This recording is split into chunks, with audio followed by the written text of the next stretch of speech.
going on, FloCombatters? I'm honored right here. Like I'm in the presence of a guy. Look at this. Look at this guy. Hey, we're in your neck of the woods. Jorge Masvidal. What's up, man? Dude. Pleasure. Finally put the face with the voice. Yeah? We've done some good shit together, haven't we? You've done some good shit, man. So, but I've only been able to do good shit because of what you do with these things. So, you know, I've been fascinated with your career. We've talked about it. Like I talk about like how the come up and how you forge that fire to fight, and that all becomes from your background, right?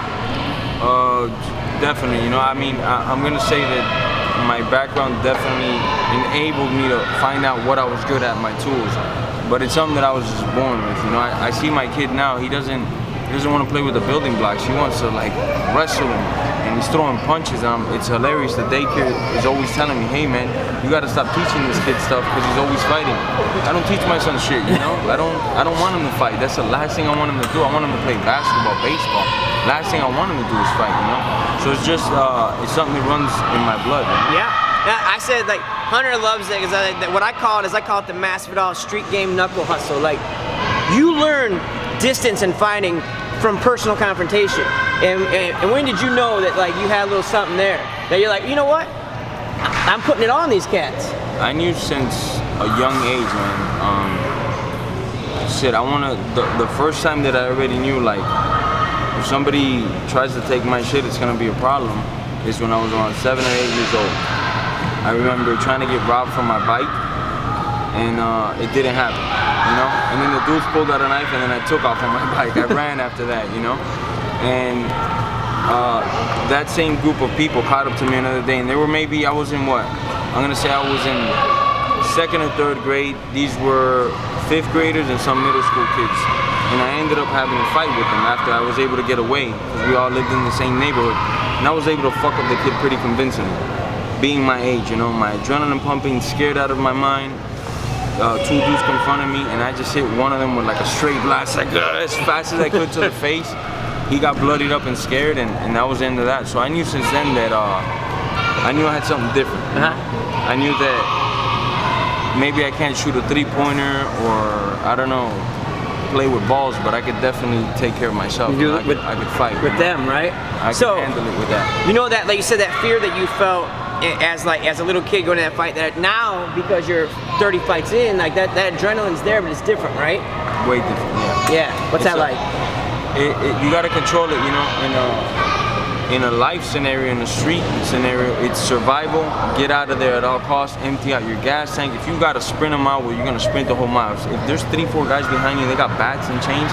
You just got to get out of there. You know, you don't pace yourself. You just go do it however you can get out. If you got to hide or if you got to run 4 miles at the top of your speed, that's what you do. In fighting, you pace yourself. There's still adrenaline, but my adrenaline never bumps like that. You know, yeah. You can see it. I'm pretty relaxed.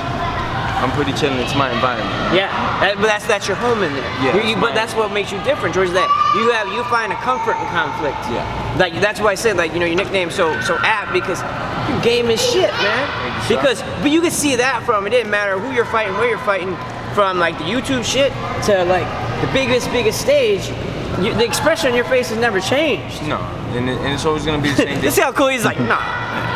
If Michael Jordan was gonna play ball against the greatest dude ever, it's what he loves to do. Yeah. He's gonna have fun. There might be more nerves and pressure, but that's what that guy loves to do. That's what he was dreaming since a kid. This is what I was dreaming since a kid, you know?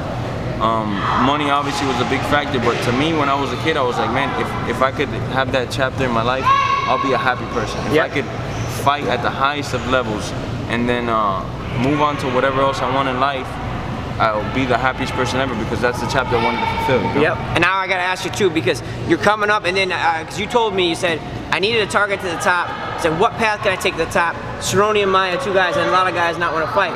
Walk through Cerrone, hell of a fight with Maia, who's a specialist. But right there, that just shows, like I said, that was your approach, right? Like, I'm gonna get to the title, I'm gonna start knocking out cats that nobody wants to bang with, oh, right? That's for sure. And it's always been my approach. Since the first day I got into the UFC, I told Joe Silva at the time and the matchmakers, hey, I want a ranked guy. They said that wasn't happening. I didn't understand it because guys that I had beat were coming over and fighting top 5, top 10 dudes. It blew my mind at first. I was like, I don't get it. you know, weird. Okay, maybe not the first. Maybe they just want to kind of like test the waters with me. Fought 1 fight, fought 2 fights, fought 3 fights, and it wasn't what I wanted, you know. So I'm happy now they've seen the promise, you know. Yeah. That I'm here to fight. I'm here to entertain. Maybe the whole world doesn't know me, but those that know me are either gonna heavily be involved with me or they're gonna hate me, but it's gonna be one of the two, you know what I'm saying? Oh, see, I come to fight. But I'm telling you, you might not see it because I know like you're good with your social game, but they love you out. Like Reddit, all those communities love you because you not only do you bring it in the cage, your social media game's fire, man. Oh, thank you, sir. I mean, I'm working on it just to put out there more for the fans and stuff. But really, man, it's not. I never envisioned myself doing any of that. When I saw Ultimate Fighting and I saw a guy like Randy Couture fighting in the UFC, and he was probably like at a Mohegan Sun somewhere, nobody was watching. That's why I got into it, just because I wanted to do that. So if nobody had ever known that I had this illustrious, amazing career, it would not do anything for me. It wouldn't bother me at all. I just wanted to do the sheer competition of me versus you. Who's better? Let's figure it out, right? That's it, you know. So I'm trying to get better with the social media stuff. You know? Dude, you're doing great. Hashtag easy money, hashtag. But we're currently in the midst of Host Slap season. Host Slap season. It's true, and we call him Glow, so that's Glow Slaps. Glow Slap season. Glow Slap season. There we go. You're gonna have him slap I see you why there. you call him Glow. See, Yeah. dude, Makes this sense, Florida right? sun is not killing this. Oh, This dude. dude glows in the dark. It does. It's pink. It's killing him. George's like, what, man? What kind of creature is this? But let's talk about this next one you got coming up, man. You got Wonder Boy Stephen Thompson at Madison Square Garden. So, Wonder Boy sent a message to you. We showed you that message. What'd you think? Like, Stephen says he's coming to scrap. What does Game Bread say about that one? I don't believe he's coming to scrap. I believe he's gonna do what he always does. You know, if a guy gives him a big enough of an opportunity for him to take a small risk, he'll do it. But he's gonna stay defensive and play his game. He's not gonna go in there and throw down and meet in the thing and okay, let's fight, you know, and see what happens here. He's gonna be more at his distance, trying to dictate a pace and throw like how you fight Rory McDonald or a lot of the guys that won't fully commit to him, that he'll just kind of like, you know, take a back seat and just sidekick and jab there. I think that's what he's gonna do, and it's up to me to make it a fight. You know? Yeah. Well, and then how about like Cerrone? I thought like at least Cerrone tried to fight. Oh, for sure, no, but Cerrone always comes to fight everybody, you know. I might have said a lot of things with that guy, but that dude always comes to fight. You see it.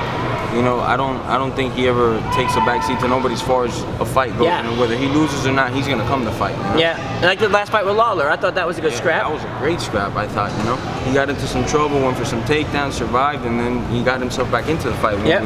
I was thinking, man, he's gonna get put out right now. Somehow it ended up being a decision, a very competitive decision. Yep. So on this trip, you know, so the reason we're doing this is because right now there's not like a lot of good, like after Conor and Floyd and Jones failing that test, people at MMA is like, oh, MMA just has this bad feeling. So we went on this road trip talking to all these like fighters, but we're only talking to like the real fighters. That's my theme. The guys that make this worth doing, like Frankie Edgar, Joe Lozon, yourself, Dustin Poirier, you know, like when you watch you guys fight, that's what the fuck you do is fight. I think Frankie Edgar's like the definition of a fighter. You know? Yeah. I love that guy. I've always been a big fan of him. He just fights, man. Yeah. You know, at first people used to criticize him because of his wrestling and he would hold guys down, but that's all he knew, and he was still getting in there mixing it up. Now that he can do everything, he does everything. He's always in there in the scrap. Yep. The guy never takes a backseat to nobody. He's gonna fight, and that's what I think a fighter should be. On your good day, on your bad day, you're gonna just give it your all. You know, how many times you could have quit against Gray Maynard and just been like, you know what, I'm just gonna survive. That guy went for it the whole fucking time. Yep, and the respect is super mutual because you and I were texting, and I was with him, and he's like, oh, I love that dude. I love watching Masvidal fight. Right. And he also said, there's no hose over here, playboy. Right? Yeah. So that speaks the language, right? Yeah. Frankie's great, and he's been a big, like, same thing. Like, I've done a lot of good stuff with him because that's the thing, man. There's something fascinating on our point of view when we watch. You know, you're such a good dude, and you're easy with it, and you're you know, you got your family man, and you're good. But then when that cage closes, you're something else, right? Yeah. That's fascinating. You know, yeah. You know, if you see me on the poker table, I'm pretty ruthless too. You know, I can fuck shit up on the poker table, but yeah, it's I guess a switch or just, you know, being in that environment. You know, when I'm out in the track and field, I'm getting after it. I'm focused in on what I'm doing. Same thing when that cage closes. It's even worse because there's so much on the line. You know, look at these hands. You see these hands? That was a $10 handball game. a little closer, but that was only $10. I didn't give no fucks, you know? Yeah. I'm gonna get those $10. Once I say I'm going, I left, you know? Yeah. So you could imagine for Madison Square Garden the type of pain that I'm willing to go through to get the victory, you know? Dude, hey, you can't beat it on that one. You just proved his point. FloCombaters, the man, George, Game Bred Masvidal, truth here at ATT.